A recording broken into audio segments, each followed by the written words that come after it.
Okay, so this is my theory, you guys. It's Deborah 7 in the kitchen right now making videos. Everything is theory. Nothing can be proven. The fact that there is a God and God never comes down here and gives you in your face, beyond a shadow of a doubt, evidence of I am God, causes some people to believe there is no God, or causes other people to believe, I don't know why people, God do things, but God want to do things. Everything is theory. Nothing can be proven. Therefore, everything can be flexible. Why do people put themselves in a box of this is the way I have to think based on a theory? Because everything that happened came from somebody else. The fact that the sky is named sky came from somebody else. The fact that, you go to work every day came from a structured system that people developed. This is what we're going to do, and this is how we're going to do it. It's all theory, because it actually could have totally went a totally different way if it wanted to be. It just so happens that in 2011 in America, this is the structure of our society. But 2,000 years ago, 5,000 years ago, 10,000 years ago, their society was very different. It just so happens that 10,000 years ago, their society was very different. Do you understand what I'm saying when I say everything is theory? Nothing has to be set in stone.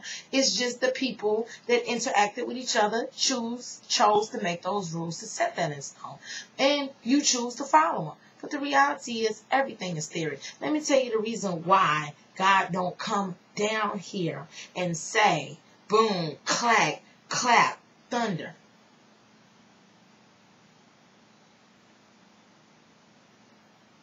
I think my phone's ringing. I'm sorry. Boom, clap, thunder, face into the heavens. Oh shit, what the fuck is that? I am God. Just to come down here and prove to you motherfuckers who don't believe in me, I am God. Hear me fucking roar. You know why that doesn't happen? Then you would stop seeking. You would stop doing your homework. You would stop reaching for God. Most people seek God. You know what I'm saying? Most people seek out that God. You know why? Because it gives you that hope. Because that hope is what counterbalances that fear and keeps you going forward. If you didn't have that hope to balance that fear, you probably kill yourself. Most people kill themselves when they lost hope. They're hopeless. There's no point in going on. I'm through. Which is fine. Some people do that. You know? They need a do-over. They have to come back and do it again. Okay, fine. Or, 9 times out of 10 people kill themselves because they couldn't find the answer to the problem that they were looking to solve, and they couldn't find the answer, and they got frustrated and they lost hope. So a lot of people seek God to give them that hope. If God showed up, what would you do tomorrow? Oh, so now everything is true. God takes care of me. You wouldn't even get up and go to work. You wouldn't even enjoy the infinite potential of being a human being and getting to experience all the different experiences. You would not get on the roller coaster ride of making decisions and choices and the ups and downs and the heartaches and the challenges. I get pissed off for challenges. I do get pissed off for challenges because they pop up unexpected when my shit is going smooth, when I'm riding the smooth part of the roller coaster and I got my hands in the air. Yeah, and all of a sudden it dip down. What the fuck? Like, don't scare me like that. I'm not an adrenaline junkie. I don't even like roller coasters. You know what I'm saying? But I understand that if I am to truly experience and enjoy life, I got to get on that roller coaster called life and ride that bitch. So after I get over the initial irritation of dropping me suddenly, I can be thankful for the descent, and I can be thankful for the ascent, and keep riding, because I know it's just a ride. It's just a ride. It's just a freaking game. It's an amusement park, And when I get off the ride, what am I going to do? I'm going to walk over to another ride and get on another motherfucking ride. Now, I've only ridden this roller coaster so far, this life roller coaster. This is the only roller coaster I'm riding, right? So, my theories of what the other roller coaster going to feel like, ride like, look like, they are just theories. I don't know because I've never ridden that particular roller coaster. Do you understand what I'm saying? I'm not going to know until I move on past this life and, you know, I come back.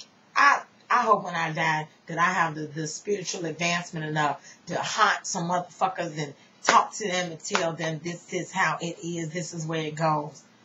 You know, I think we get little tidbits just to tickle our fancy and just to keep us motivated to keep going.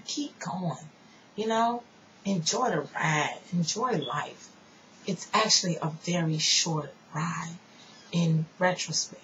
It's actually, you know, people always say that life is short. Life is short. Well, you know what? Life don't always feel fucking short. You know what I'm saying? You be at work, and them last 2 hours be dragging by. It feel like 10 years done passed. Life don't always feel short. But when people say life is short, it's because they unconsciously remember that this is just a smidget of what else we're going through. This is just a flicker of light in the overall beaming light of creation. You know, this might be a flicker in trillions and quadrillions. I think that's a number of lights, of beaming lights. Your life is just one of them, you know? And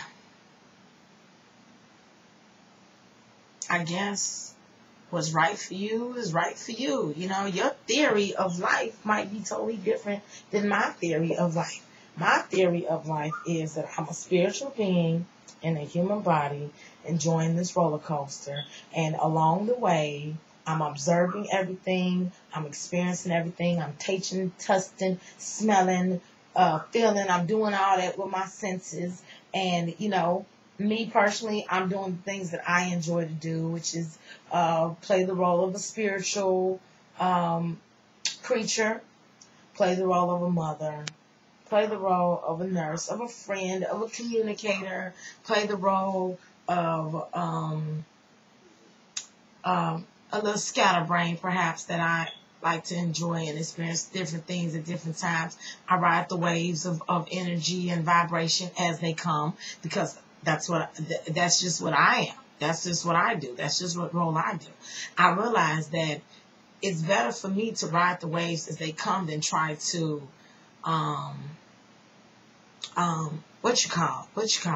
try to deny the waves. Like, oh, I have to be on the most positive vibrating frequency there is, and when those lower vibrations come, you know, I have to overcome them or transcend them. Me personally, I ride them. They don't even last that long. I ride them. You know, when I get in the mood to fuck for 3 days straight every day and turn into a freak monster body, I don't be like, no, I ride that. I become that freak monster porno star body. You know what I'm saying? When I ride that wave of telling motherfuckers about themselves, because I do that from time to time, I'm telling them the reality from my perception, but I'm not telling them that to change them. I accept them for who they are. I'm just showing them a different perception. What they do with it is their business. And when I'm pushed and motivated as a communicator to do that, that's what I do. I don't deny that part of me.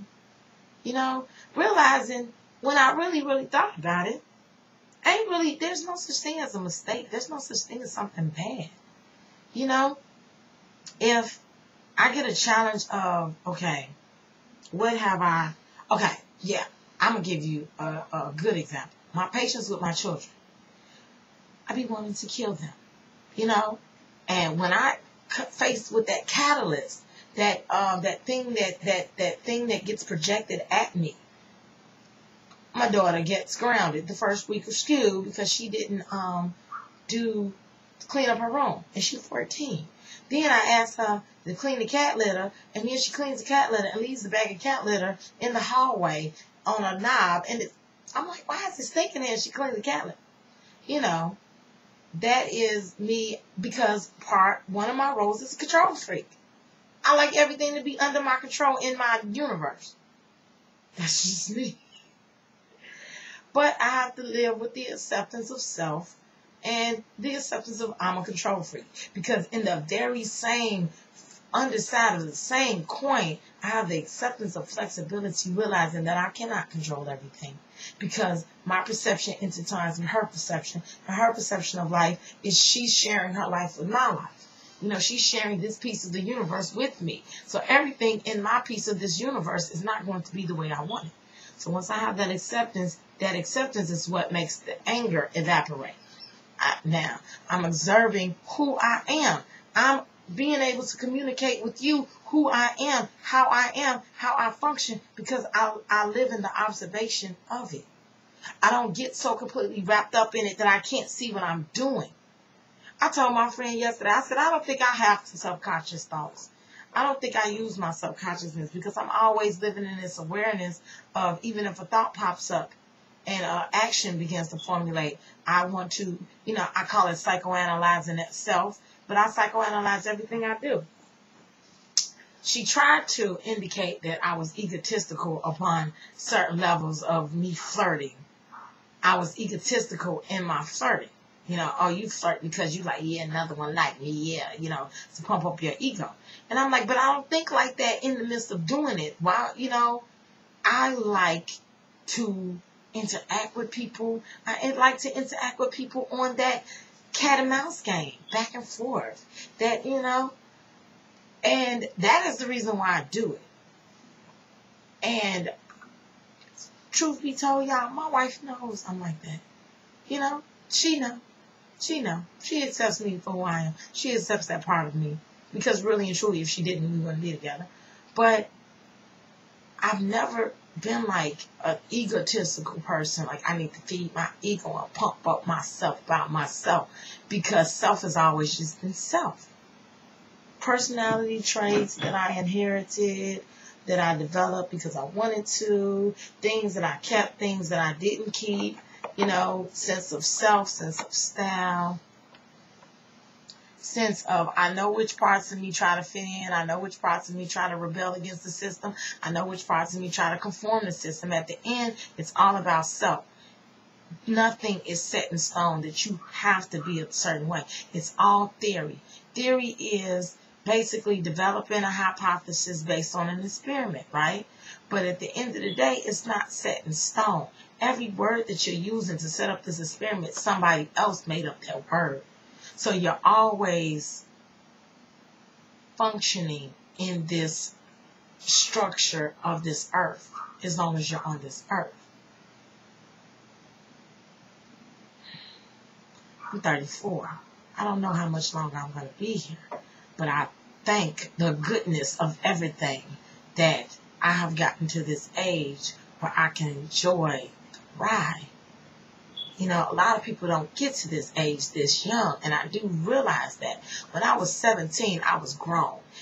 And I realized in retrospect, which has always made me an oddball. At 17, I was like saving money for an apartment, trying to get an apartment with my boyfriend, and he couldn't understand why the fuck I was so focused. And he was a kid. Like, why was I trying to make this kid grow up so fast? Because I always had this perception of grownness. I think I just remembered early. I remembered a lot of things early about how I've been here so many times that this time when I got here, I remembered a lot of things really quickly. At 17, I always had this maturity that was older than the age that I was. And even now I still do. Because I found myself quickly. Okay, now I know self. Now what? Now I can enjoy the rest of my life. Shit. Once you find self, it becomes an enjoyment. The fear is gone. The fear of what happens next. And if I die tomorrow, well, I enjoy my life.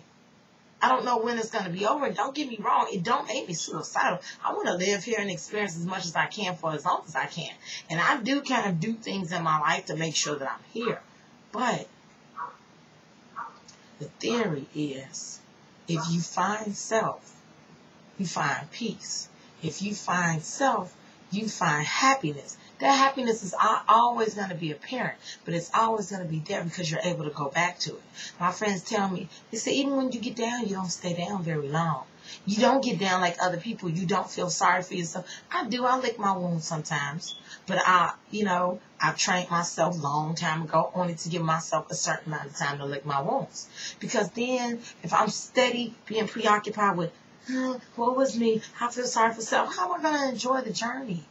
If I'm always, it's so hard, it's so suffering, I'm creating my own world of suffering. Then my whole journey is going to be full of suffering all the time. Because that's the perception that I created for myself. I hope that me digging and psychoanalyzing and breaking down different parts of self can help somebody else begin to understand their self. Do what you need to do. If that was what works for you, it works for me. It might work for you, it might not work for you. But yeah. So in closing, I appreciate anybody who could watch the 3 of these videos from beginning to end. Fucking A. I appreciate you. I appreciate anybody who couldn't and turned the shit off like she is talking too much. That's okay.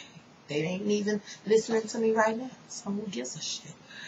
I appreciate anybody who interacts with me on any type of level. Anybody who has ever crossed paths with me. I appreciate the interaction on this vehicle called YouTube. And I am through talking. I've gotten out everything in my mind. I dump it out so I can be empty again. So, alright, you guys. Check out my videos. I'm always in this kitchen. If you want me to talk about anything, communicate with you about anything, just shoot me on the inbox. I'm not working. I'm always here. Alright, my cable's off. Gonna be off. So I'm gonna be on this computer 24/7. Me and my babies. Alright, you guys. Peace.